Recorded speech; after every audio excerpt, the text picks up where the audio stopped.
광고 효과란 광고의 설득 요소들이 수용자의 인지와 감정, 이 행동 반응에 긍정적인 영향을 미치는 것을 말한다고 하죠. 그래서 기업가들은 광고의 효과가 어느 정도가 되는가에 대한 관심이 많은데요. 자, 그러다 보니 광고 효과에 대한 연구가 이루어지고 효과를 연구하는 사람들은 소비자가 광고라는 자극을 보고 경험하는 일련의 심리적 과정에 대해 알아야만 하고요. 바로 이 과정에서 나온 것이 광고 효과의 위계 모형입니다. 즉, 장기적인 효과인 매출이 나타나기 위해서는 광고 노출에서 소비자의 구매 사이에 이르는 누적적인 단기 효과가 있고요.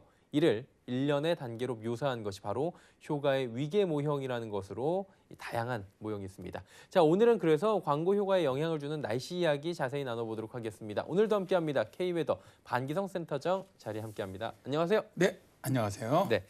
날씨가 사실은 뭐 우리 삶의 거의 구할이다 봐도 될 정도로 기분도 좌지우지하고요. 그러다 보니까 이 날씨가 광고 효과에도 영향이 클 것 같아요. 어떻습니까? 그렇죠. 제가 지난번에 이제 여기서 그때 말씀드렸던 예. 미국에서 최근에 뜨고 있는 광고 업체죠. 애드버타이밍에 대해서 잠깐 소개한 적이 있었는데요. 자, 이 회사는 이제 날씨가 광고 효과에 큰 영향을 미친다는 것을 알았던 회사로 이들은 이제 기상 정보에 따라 방송 광고를 가장 효과적으로 내도록 기업체들을 도와줍니다. 네. 자, 동일한 상품이라고 하더라도 날씨에 따라서 광고의 컨셉을 다르게 만들어주고요. 또 그날의 날씨에 어울리는 광고를 방송해서 광고 효율을 극대화시키는 것이죠. 네. 뭐 예를 들어보면 말이죠. 미국에서 폭염이 오면 바베큐용 소스는 57.8%, 프랑크푸르트 핫도그는 33.8%가 더 많이 팔린다고 합니다. 왜 그럴까요? 왜요? 이게 보니까 날씨가 너무 덥잖아요. 그럼 만사가 귀찮아지고 음식하기 싫고 그래가지고 패스트푸드 찾고 편한 거 찾고 그래서 그런 거 아니에요? 아무래도 역시 경제 TV 앵커님이라 뭐 그렇습니다. 실제로 그런 찍은 이론이 거예요. 많습니다. 예. 네. 저는 저 마케팅 논문에서 이 내용을 보고요. 처음엔 좀 이해가 가지 않았어요. 네네. 그러다가 이제 2018년 여름, 정말 엄청 더웠죠. 그해 여름이. 그렇죠. 예. 너무 더웠는데 이제 제가 퇴근하니까 그때서 아내가 에어컨을 켜는 거예요. 너무 더워서 좀 낮에도 에어컨을 켜라고 해도 전기세를 아끼려고 선풍기만 틀고 견디는 겁니다. 근데 에어컨을 켰는데도 기온이 내려가지 않는 거예요. 저는 밖에서 더운 데를 들어왔으니까 얼마나 짜증이 납니까? 그런데 알고 보니까 아내가 부엌에서 요리를 하고 있었는데 그 열기가 엄청난 겁니다. 그러니까 에어컨을 켜도 기온이 내려가지 않는 겁니다. 그때서야 이렇게 무더운 날 음식 만들려고 고생하지 마시고 전화 한 통만 주세요.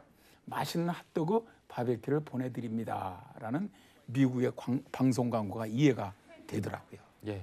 뭐 저희 어머니나 장모님이나 여름에는 정말 주방에 들어가기 싫다라는 얘기가 더워서 그러신 걸 저도 얼마 전에 알았는데 뭐 동남아도 마찬가지인 것 같아요. 그 줄 서서 음식 먹는 게 더워서 그렇다는 얘기도 있고요. 마찬가지로 그 날씨를 이용한 광고 방송의 효과가 재밌는 사례인 것 같은데 그렇다면 사계절이 뚜렷한 지역에서는 날씨가 광고 시기를 결정하는 그렇게 요소다 이렇게 봐도 되겠네요.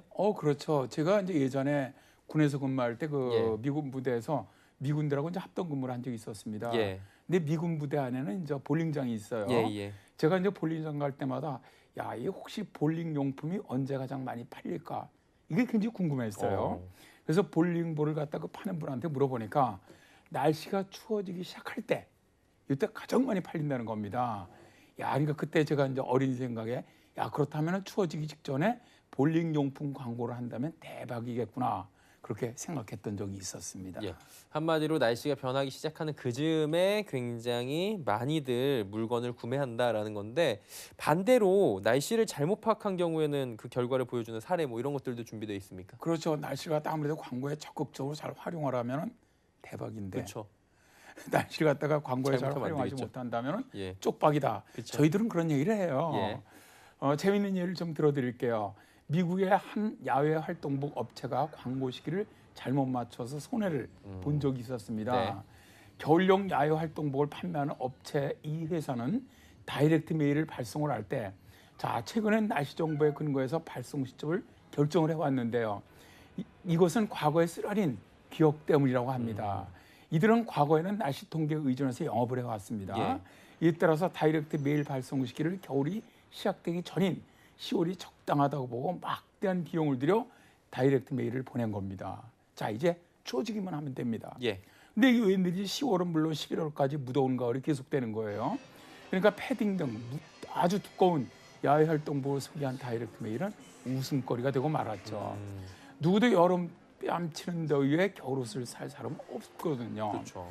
이 회사는 1년 광고비의 절반을 오로지 다이렉트 메일에 써왔는데 다이렉트 메일이 쓰레기로 변할 시점에 이미 이 회사는 이미지 수출과 함께 판매는 최악을 기록을 했습니다. 예. 그 이후에 이 회사는 매년 장기 예보를 갖다 민간 기상 회사로부터 구입을 해서 다이렉트 메일을 발송한 최적의 시기를 결정을 합니다.